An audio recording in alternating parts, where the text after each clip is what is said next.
dengan membawa hati yang tersakiti oleh dunia. Pada akhirnya memilih jalan yang mana tidak akan masuk akal bagi mereka yang berinvestasi di dunia. Percayalah akan perkataan orang yang paling terpercaya ini. Rasulullah SAW pernah bersabda, "Man taraka syai'an lillahi azza wa jalla illa baddalakallahu bihi ma huwa khairun laka minhu." Barang siapa yang meninggalkan sesuatu karena Allah, niscaya Allah akan memberikan ganti kepadamu dengan yang lebih baik. Salah satu nikmat terbesar dari Allah adalah dipertemukannya dengan orang-orang atau keluarga yang juga mencintai Allah dan Rasul-Nya.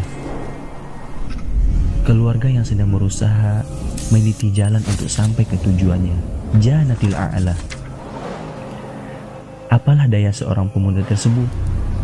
Ia pun manusia biasa, juga memiliki hati yang bisa meleleh di saat mendengar nasihat atau ajakan untuk kebaikan.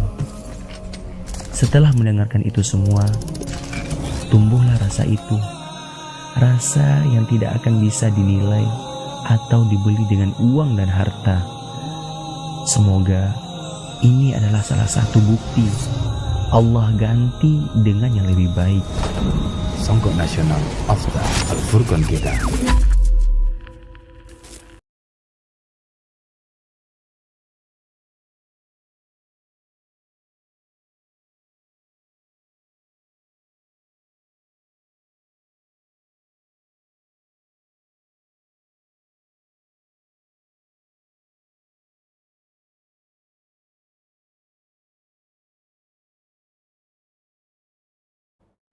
Bismillahirrahmanirrahim. Assalamualaikum warahmatullahi wabarakatuh. Alhamdulillahi rabbil alamin. Wabihi nasta'inu ala umurid dunya wad din. Wassalatu wassalamu ala ashrafil anbiya'i wal mursalin. Nabiyyina wa habibina sayyidina Muhammadin sallallahu alaihi wa ala alihi wa ashabihi wa man sara ala nahjihi wa ihtada bihadihi wa taba'a atharahu ila yaumiddin, amma ba'du. Ma'asyiral muslimin wal muslimat, para pemirsa, para pendengar yang semoga senantiasa dirahmati, diberkahi dan diridhai oleh Allah Subhanahu wa taala. Alhamdulillah, pada kesempatan pagi ini Allah Subhanahu wa taala mempertemukan kita kembali melalui suara atau melalui layar kaca antum semuanya. Dan semoga Allah Subhanahu wa taala senantiasa memberikan kita kesempatan-kesempatan yang lain, karena kita akan melanjutkan pembelajaran kita, melanjutkan belajarnya kita bersama mengenai mendidik anak sesuai yang diinginkan oleh Allah Subhanahu wa taala dan diinginkan oleh Rasul sallallahu alaihi wasallam. Sebagaimana seperti biasa, kita akan melanjutkan kajian kita pada pembahasan kitab Fiqhu Tarbiyatil Abna karya Syekh Mustafa Al-Adawi hafizahullahu ta'ala wa ra'ah. Para bapak, para ibu, ayahanda, ibunda, semoga senantiasa dirahmati oleh Allah, ya. Pembahasan kita berhenti pada bagaimana kita sebagai seorang ayah, bagaimana sebagai seorang ibu perlu banyak berusaha untuk menjauhkan putra-putri kita dari yang namanya perzinahan. Ya. Jadi kita perlu hati-hati. Kita perlu menjaga putra-putri kita agar tidak terjatuh dalam masalah perzinahan. Ya. Terakhir Syekh kemarin menyebutkan, apakah jenengan ridha sebagai seorang ayah? Apakah jenengan ridha sebagai seorang bapak, sebagai seorang ibu, ridha kalau putrinya, ya, di sore harinya atau di pagi harinya tahu-tahu hamil karena zina? Apakah jenengan ridha sebagai seorang umi, ya, sebagai seorang abi, sebagai seorang ayah, sebagai seorang ibunda, ya, melihat putrinya termasuk jajaran wanita pezina. Begitu pula putra Anda. Apakah jenengan ridha sebagai seorang ayah, sebagai seorang ibu, kalau putranya yang dulu adalah seorang anak yang kecilnya soleh, pas kecilnya rajin sholat, ikut ke masjid dan yang lain sebagainya, ketika dewasa dia sering melakukan perzinahan, dia sering berzina, menjadi termasuk orang-orang yang fasik, waliyadzubillah, ya. Dan juga disebutkan oleh Syekh kemarin, ya, bahwasannya para pezina itu akan diadab di dunia, di akhirat, dan juga di alam kubur mereka. Dan adabnya bukan main. Allah Subhanahu wa taala menyebutkan wa may yaf'al dzalika yalqa asama. Siapa yang berbuat itu, berbuat kesyirikan, membunuh tanpa hak, dan juga apa itu namanya, berzina, yalqa asama, ya, mendapatkan dosa yang besar, ya, balasan yang besar, balasan yang syadid, gitu ya. Ya. Di dunia sudah kita lihat penyakit-penyakit yang akibat orang yang berzina. Ada HIV, ada AIDS, ada penyakit ini, penyakit itu, dan yang lain sebagainya, ya, kencing nanah atau hal-hal yang lain, ya. Wal akhirah, adab di akhirat insyaallah akan kita baca setelah ini melalui hadis dari Nabi sallallahu alaihi wasallam, dan juga di alam kubur, ya. Karena di alam kubur kita sebagai seorang yang beriman kepada Allah, salah satu yang perlu kita imani adalah beriman adanya nikmat kubur dan adab kubur. Bagi orang yang baik amalannya, bagi orang yang saleh yang bertakwa kepada Allah, maka dia akan mendapatkan kenikmatan dalam kuburnya. Diluaskan kuburannya, ada amal solehnya datang, dibukakan pintu surga, bau surga sampai kepadanya. Adapun orang yang fajir, ya, orang yang buruk amalannya, akan datang amalannya buruk dengan wajah yang buruk, akan dibukakan pintu neraka baginya, bau neraka, letupan neraka akan tercium olehnya nanti. Kuburannya disempitkan sampai hancur tulang-tulangnya, sampai bertabrakan tulang-tulangnya. Ya. Baik, kemudian kita lanjutkan di sini. Iya. Qala al-muallifu rahimahullahu taala, inna furujaz zunah waz-zawani tahtariqu bin nar atau tuhtaraqu bin nar kama jaa fi hadithi Rasulillah sallallahu alaihi wasallam fi tilkar ru'ya allati ra'aha fa fiha kama fis sahih. Sesungguhnya kemaluan-kemaluan para lelaki bezina maupun para wanita bezina nanti semuanya akan dibakar di nerakanya Allah Subhanahu wa taala, dibakar dengan api yang menyala-nyala. Sebagaimana disebutkan di hadis Nabi sallallahu alaihi wasallam, di mimpi yang beliau lihat, dan mimpinya para nabi adalah mimpi yang hak. Mimpinya para nabi adalah wahyu dari Allah Subhanahu wa taala, bukan sembarang mimpi. Ya. Berbeda dengan mimpinya manusia. Kalau mimpi manusia ya seringkali tiada arti, hanya sekedar bunga tidur, ya. Tapi kalau mimpinya para nabi itu adalah wahyu dari Allah Subhanahu wa taala. Qala alaihi salatu wassalam, berkata Nabi Muhammad sallallahu alaihi wasallam, innahu atanil lailata atiyan. Jadi ceritanya Nabi sallallahu alaihi wasallam itu ketika pagi hari berkumpul dengan para sahabatnya, saling bercerita tentang apa yang terjadi atau apa yang dilihat pada semalamnya, yaitu pada mimpinya. Maka Nabi sallallahu alaihi wasallam pun menceritakan, innahu atanil lailata atiyan. Ada dua malaikat yang mendatangiku tadi malam di mimpi beliau sallallahu alaihi wasallam. Ya. Kemudian Nabi sallallahu alaihi wasallam itu diajak jalan-jalan sama malaikat tadi. ada melihat, ada apa itu namanya orang, ya. Yang di sampingnya ada orang berdiri, dia terlentang, di sampingnya ada orang berdiri, ya. Bawa batu besar ditimpakan ke orang tadi, gelinding batunya dikejar, pecah tadi kepala orang tadi.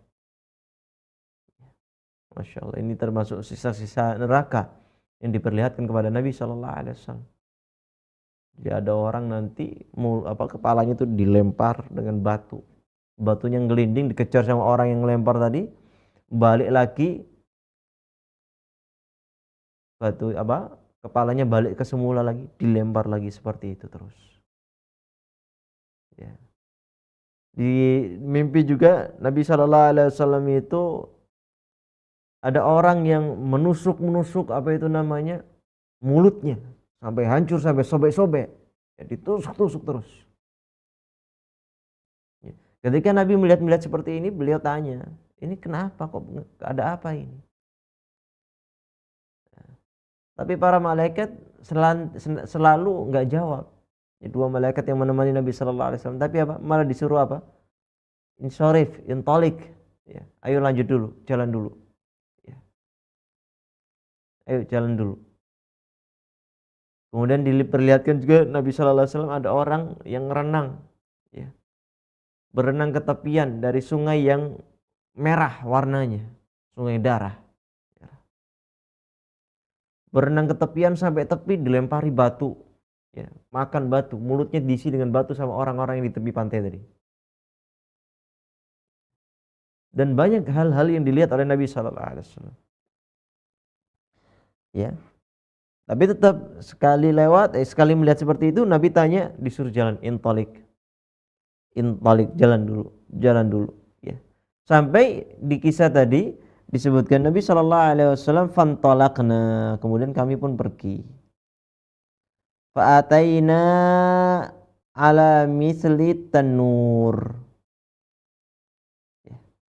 Ya, kami pergi, terus tahu-tahu kita apa itu namanya menjumpai seperti tanur, seperti sebuah apa itu namanya panci gitu ya. Ya, yang biasanya buat masak gitu loh. Apa itu namanya? Ya, kalau zaman dulu kan kayak dari periuk, kalau zaman sekarang yang model panci gitu, panci gede, dandang gitu ya, dandang, panci. Qala wa asibu annahu kana yaqul fa idza fihi laghatun wa aswatun. Yang mana di dalam panci tadi isinya teriakan-teriakan. Ya. Nah, ada teriakan-teriakan, rintihan-rintihan. Ternyata di dalam panci tadi siapa? Qala fattala'na fihi, maka kami pun melihat, ya, ke dalam isi panci tadi. Fa idza fihi rijalun wa nisaun uratun.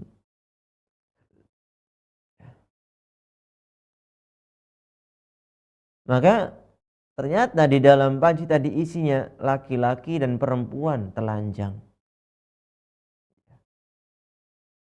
Kalau biasanya panci isinya makanan, ini panci gede isinya orang, laki-laki perempuan banyak, ya, karena di sini dengan jamak rijal wanisa, orang semuanya telanjang nggak pakai baju. Wa idahum ya'tihim lahabun min asfali minhum atau min asfala minhum. Maka tiba-tiba ada api yang apa? Melahap, ya, bagian bawah mereka. Ada api yang membakar bagian bawah mereka. Ada api yang memanggang bagian bawah mereka. Fa idza atahum dalikal lahab, kalau ada api yang menerjang mereka tadi, daw, mereka semuanya teriak. Mereka semuanya merintih. Mereka semuanya kesakitan, mengerang. Ya. Qala qultu lahuma ma haula. Lalu seperti biasa Nabi tanya kepada dua malaikat tadi, ma haula, siapa mereka itu? Kenapa mereka seperti itu? Ya. Belum dijawab juga sama malaikat, intolik, ayo jalan lagi. Sampai beberapa kejadian, beberapa peristiwa selesai semuanya, baru dikasih tahu oleh para malaikat tadi. Fadzakaral hadis. Kemudian dilanjutkan hadisnya. Wa ammar rijalu wan nisaa. Ini baru Nabi SAW dikasih tahu ya oleh siapa? Malaikat tadi, dua malaikat tadi. Adapun lelaki wanita yang al-uratu yang tidak berpakaian tadi, alladzina fi misli bina'it tanur, yang seperti bangunannya menyerupai tanur, menyerupai panci, ya, menyerupai dandang tadi, fahumuz zunatu wazzawani. Maka mereka semuanya adalah para pezina, baik laki-laki maupun perempuan. Dibakar kemaluannya, dibakar bagian bawah mereka yang sering mereka gunakan untuk bermaksiat, yang sering mereka gunakan untuk di hal yang tidak seharusnya, yang bukan dengan cara yang halal, ya, dipanggang api oleh Allah Subhanahu wa taala, ya, dibakar kemaluan mereka. Allahu Akbar. Dan mereka semua mengerang kesakitan. Lebih-lebih api nerakanya Allah Subhanahu wa taala jauh lebih panas ketimbang api dunia. Api dunia saja kita nyentuh kepanasan. Kulit kita terbakar api dunia kepanasan, lebih-lebih api nerakanya Allah Subhanahu wa taala. Wal iyad billah. Nas'alullah salama wal afiyah. Maka ini pentingnya para bapak, para ibu yang semoga senantiasa dirahmati Allah Subhanahu wa taala untuk senantiasa menjaga anak-anak kita, putra-putri kita agar tidak terjatuh dalam masalah perzinahan. Wa qad qala Allah Subhanahu wa taala, dan Allah Subhanahu wa taala telah berfirman, wala taqrabuz zina, dan janganlah kalian mendekati zina, innahu kana fahishatan wa sa'a sabila, karena zina itu perbuatan yang keji, ya, perbuatan yang menjijikkan, wa sa'a sabila, dan jalan yang buruk. Wala taqrabuz zina, jangan dekati zina. Jangan sampai diterjemahkan atau diartikan, dipahami kalau mendekati nggak boleh, kalau zinanya boleh. Jangan, ini pemahaman yang sangat keliru, ya, pemahaman yang sangat buruk. Wala taqrabuz zina, di sini Allah Subhanahu wa taala melarang untuk dekat-dekat zina, ya. Sehingga celah-celah, ya, sehingga celah-celah untuk menuju perzinahan dari awal itu sudah tertutup. Jangan sampai terbuka celah-celah. Makanya saya mengatakan fakullu ma yuqarribu ila zina yujannabu wa yub'adu. Maka semua hal yang bisa mendekatkan seseorang ke zina yujannab, dijauhkan. Dijauhi, wa yub'ad, dijauhi, ditinggalkan. Ya, semacam pacaran, semacam apa itu namanya, ikhtilat, semacam khalwat, ya. Ikhtilat itu campur baur laki-laki dan perempuan, khalwat itu berduaan laki-laki dan perempuan, berpacaran, berapa ini itu dan yang lain sebagainya, semuanya ditinggalkan, semuanya dijauhi, karena itu akan mendekatkan seseorang ke dalam perzinahan, ya. Wal yuhaddirhul aba'u wal tuhaddirhul ummahatu wal yuhafid al jami'u 'alal abna'i wal banat. Allahumma ballagtu, Allahumma fashhad. Kata Syekh, maka hendaklah para bapak yuhaddirhul aba'u, mewanti-wanti tentang masalah zina ini. Wal tuhaddirhul ummahat, begitu pula para ibu mewanti-wanti tentang masalah zina tadi. Dan hendaklah semuanya jaga diri terkait putra-putrinya. Allahumma ballagtu, ya Allah sudah aku sampaikan, kata Syekh. Allahumma fashhad, ya Allah saksikanlah. Masya Allah. Ini pesan dari Syekh rahimallahu ta'ala, ya, agar kita sebagai seorang ayah, agar kita sebagai seorang ibu untuk menjaga anak-anak kita dengan baik, ya, mengarahkan mereka senantiasa kepada kebaikan, mengarahkan mereka senantiasa untuk melaksanakan ketaatan, membiasakan hal-hal yang baik sedini mungkin agar mereka terbiasa sejak kecil untuk melaksanakan kebaikan. Ya. Sehingga ketika mereka sudah dewasa, mereka tetap mudah diarahkan. Ya. Karena mereka senantiasa melaksanakan kebaikan itu dari kecil. Ya. Dan tentunya Allah Subhanahu wa taala insyaallah akan memberikan petunjuk kepada anak-anak yang semacam ini. Memberikan keberkahan dalam hidup mereka. Wa hal yabitul waladu ma'a walidayhi fi ghurfati naumihima. Kemudian sekarang ada permasalahan yang baru. Wa hal yabitul waladu, apakah boleh seorang anak tidur atau bermalam ma'a walidayhi sama orang tuanya fi ghurfati naumihima, di kamar tidurnya orang tua. Maksudnya adalah boleh enggak anak itu tidur bareng sama orang tua? Ya, kadang orang tua bapak ibu terus anaknya di tengah misalnya. Ya, bapak ibu sekamar gitu kan. Kemudian anaknya juga di kamar tadi tidurnya. Boleh atau enggak? Ya. Fi dzalika tafsilun. Maka dalam masalah ini harus ada perinciannya kata Syekh. Fa idza kana al-waladu ghaira mumayyizin wa la ya'riful jima'a wa syu'unahu wa ma yata'allaqu bihi min zinatil mar'ati aw min qiblati zawjiha laha fala ba'sa bimabiti mithli hadzal ghulami ma'a walidayhi. Perincian yang pertama adalah idza kana al-waladu ghairu mumayyiz, kalau anaknya belum mumayyiz. Anaknya belum ngerti apa-apa. Anaknya masih mumayyiz itu biasanya 7 tahunan. Berarti anaknya belum 7 tahun lah, masih 5 tahun. Masih 4 tahun. Ya. Masih 3 tahun. Pokoknya anaknya belum ngerti. Dia itu kalau ngelihat sesuatu ya belum ngeh gitu ya. La ya'riful jima, anaknya belum mengerti masalah jima, hubungan badan. Wa syu'unahu, belum mengerti masalah hal-hal yang urusan ranjang ya. Wa ma yata'allaqu bihi, yang berkaitan dengan jima tadi, berhubungan badan, min zinatil mar'a, dari perhiasan dari perhiasan wanita. Maksudnya di sini adalah tubuhnya seorang wanita gitu ya. Ya.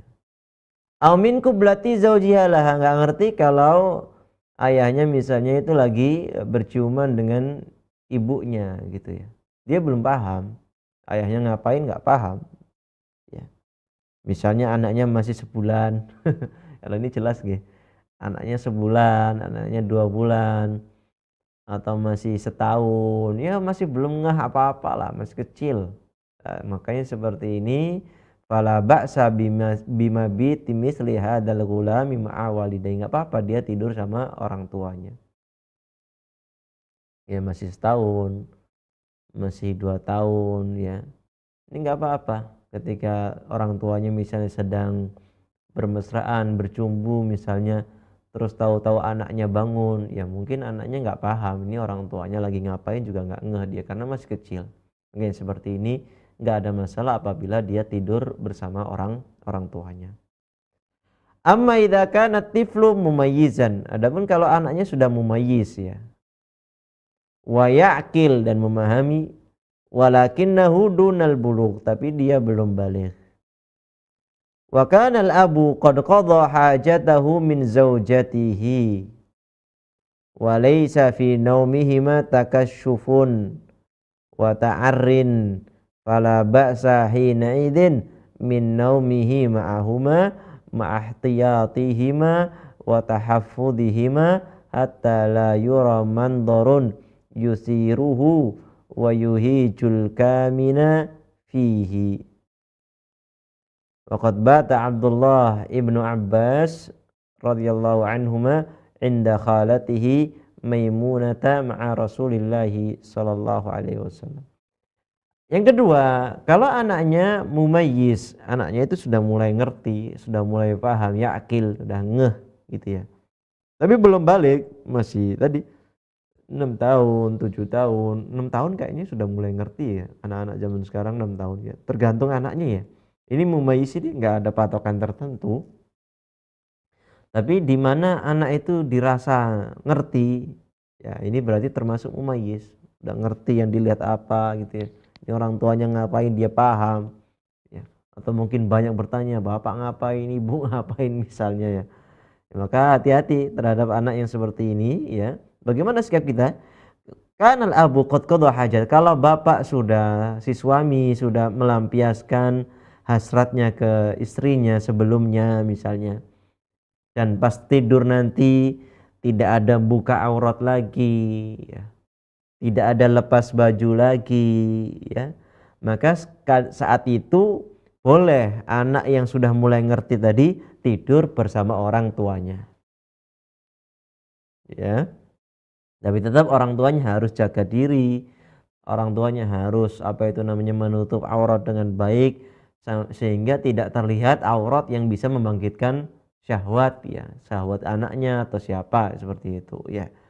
Dan ini terjadi pada Abdullah bin Abbas radhiyallahu taala anhuma. Tatkala itu beliau masih kecil tapi sudah ngeh, sehingga maka tahunya sudah ngeh gimana? Abdullah bin Abbas meriwayatkan ya, tentang peristiwa tadi. Berarti Abdullah bin Abbas tahu gitu ya, sudah ngeh, sudah mumayyiz ya. Dan beliau ceritakan itu tatkala beliau tentang beliau bermalam di rumah bibinya Maimunah, yang mana bibinya Maimunah itu adalah bibinya Abdullah bin Abbas yang tidur bareng bersama Rasul sallallahu alaihi wasallam. Sebagaimana yang diriwayatkan Al-Imam Al-Bukhari dan Imam Muslim min hadis Ibnu Abbas radhiyallahu anhu, dari hadisnya Ibnu Abbas radhiyallahu anhu, jadi beliau sendiri yang cerita. Ini menunjukkan bahwasanya beliau saat peristiwa itu sudah ngeh gitu ya. Annahu bata inda Maimunah. Ibnu Abbas pernah bermalam bersama bibi beliau, yaitu Maimunah ummil mukminin ya, ibunya kaum mukminin, bundanya kaum mukminin. Wa ya khalatuhu, dan beliau adalah bibinya Ibnu Abbas. Beliau mengatakan, fattaja'tu fi ardil wisadati wattaja'a Rasulullah sallallahu alaihi wasallam wa ahluhu fi tuliha. Jadi Abdullah bin Abbas tidur di ujung bantal. Ya. Tidur di ujung bantal. Jadi bantalnya panjang ini. Sepertinya bantalnya panjang ya, kayak model guling zaman sekarang atau bantal yang panjang itu. Lah, Abdullah bin Abbas tidur di sisi lebarnya ya. Di sisi lebarnya. Kan kalau panjang gitu kan berarti ada panjang, ada lebar. Abdullah bin Abbas fi ardil wisada, di bagian yang lebar ini, jadi kecil tadi. Sedangkan Rasul sama istri beliau yaitu Maimunah tidur di bagian yang panjangnya. Abdullah bin Abbas di lebarnya, Rasul dan Maimunah di panjangnya. Berarti mereka tidur satu ranjang. Ya, bahkan satu bantal ya, Ya. Dan ini tidak mengapa selama orang tua tadi ya, di sini Rasul dan Maimunah radhiyallahu anha, Nabi sallallahu alaihi wasallam yang menjaga auratnya dengan baik, menutupnya, ya, tidak melakukan hal-hal yang berkaitan dengan jima dan yang lain sebagainya, karena ada anak di situ yang sudah mulai ngeh dengan apa yang ia lihat. Amma idza kana mumayyizan wa balighan wa hunaka takasyufun wa ta'arrin fala yabitu hina idin fi wasatin tudharu fihi al-awratu wa yuhiju fihi al-kaminu aw kamina wa yattali'u fihi 'ala sawat. Adapun kalau anaknya sudah mumayyiz ya, sudah mumayyiz dan sudah balik ya, dan di sana nanti ada lepas pakaian dan yang lain sebagainya, maka tidak boleh ketika anak tadi tidur yang dimana di situ nanti akan nampak aurat, akan membangkitkan syahwat dan juga melihat hal-hal yang tidak sepatutnya dilihat. Jadi anak di sini ya, sebagaimana disebutkan oleh Syekh di sini, kalau anaknya masih kecil dan dia belum mengerti apa-apa, silahkan, nggak ada masalah ya. Meskipun orang tuanya nanti mungkin melakukan hal-hal yang berkaitan dengan jima, karena anaknya masih kecil, nggak ada masalah. Kalau anaknya sudah mumayyiz, sudah mulai ngerti meskipun belum balik, maka ya nggak apa-apa, asalkan orang tuanya tidak melakukan hal-hal yang berkaitan dengan jima tadi, membuka aurat dan yang lain sebagainya di hadapan anak yang seperti ini. Ya, apalagi anaknya itu sudah apa? Sudah balik. Apalagi anaknya sudah balik. Wallahu taala alam. Jadi yang kita pelajari kali ini para bapak, para ibu yang semoga senantiasa dirahmati oleh Allah Subhanahu wa taala adalah bagaimana kita sebagai seorang ayah, sebagai seorang ibu harus berhati-hati terhadap anak-anak kita ya. Mewanti-wanti ya, menasihati terus ya agar menjauhi yang namanya perzinahan. Hal-hal yang mendekatkan anak kita ke dalam masalah perzinahan itu dijauhkan ya. Lebih-lebih di zaman sekarang ada yang namanya gadget ya, HP ini, maka para bapak, para ibu perlu sangat waspada ya, perlu sangat waspada ya ketika anak itu memegang handphone sendiri atau memiliki handphone sendiri, karena dia bisa melakukan apapun yang ia sukai tanpa pengawasan oleh orang tuanya, sehingga orang tuanya harus mengontrol, mengawas dengan ketat ya, dalam hal-hal yang masalah seperti ini. Jangan sampai terjadi hal-hal yang tidak diinginkan. Yang kedua, permasalahan yang kita bahas tadi adalah anak bolehkah tidur dengan orang tuanya? Sebagaimana yang kita jelaskan tadi, tergantung anaknya. Kalau anaknya masih kecil, belum ngerti apa-apa, belum mumayyiz, gak apa-apa. Meskipun orang tuanya nanti mungkin melakukan hal-hal yang berkaitan dengan jima dan yang lain sebagainya. Kalau anaknya sudah mumayyiz, sudah ngerti, ya jangan ya jangan. Kalau mau melakukan jima dan yang lain sebagainya, maka anaknya tidak boleh tidur bersama orang tuanya di satu kamar tadi, tapi di kamar yang lain. Tapi kalau seandainya anaknya pengen tetap tidur di situ, ya orang tuanya harus tetap menjaga aurat dengan baik. Jangan sampai auratnya terbuka atau bahkan melakukan hubungan badan di hadapan anak yang sudah mulai mengerti tadi, maka tidak diperkenankan anak yang semacam ini tidur bersama orang tuanya dan orang tuanya sedang menginginkan untuk berhubungan badan ya. Semoga Allah Subhanahu wa taala senantiasa menjaga kita, menjaga anak-anak kita, menjaga keturunan kita agar senantiasa dalam ketaatan kepada Allah Subhanahu wa taala dan menjauhi kemaksiatan kepada Allah Subhanahu wa taala. Demikian yang bisa saya sampaikan, kurang lebihnya saya mohon maaf. Kita tutup dengan doa kafaratul majlis. Subhanakallahumma bihamdika asyhadu an la ilaha illa anta astaghfiruka wa atubu ilaik. Wassallallahu ala nabiyyina Muhammad wa ala alihi washabbihi wasallam. Assalamualaikum warahmatullahi wabarakatuh. Al Furqan TV, saluran pendidikan, dakwah dan inspirasi Islami.